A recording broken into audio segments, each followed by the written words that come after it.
I know, having been in the insurance business, that working with closely held business owners is probably the ideal market. And I know that for investment advisors, it's often a great market once a business has been sold.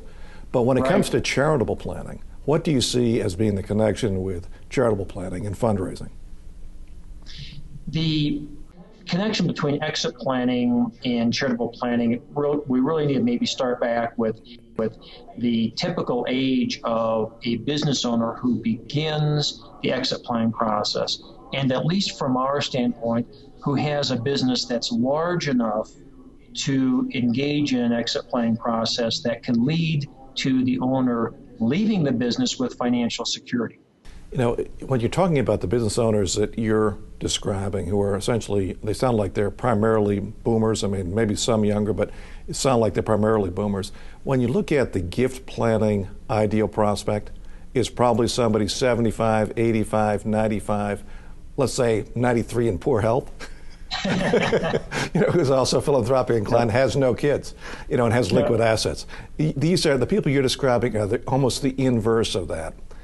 And yet it seems to me, and please correct me if I'm wrong, this represents a pocket of opportunity for charities willing to kind of get involved early, get involved in the process. In what ways could a charity's involvement be helpful in some of your cases? I think it is really important for charities to become involved with these business owners while they still own the business, even though there may not be a lot of assets that they're going to be able to contribute or gift to charitable entities. For, I guess, a selfish reason on my part, I view exit planning as really a portal or a gateway into charitable giving, because unless the owner successfully exits, there's frankly not going to ordinarily be a lot of money a charity can access and use from that business owner. However, on the other side of the equation, I view charities to really be a gateway to begin the exit planning process. Owners often balk or refuse to move forward with exit planning that they know they have to do because they don't know what they're going to do if they sell their business. A quick story on that, I gave a talk last month in the Midwest to a group of business owners.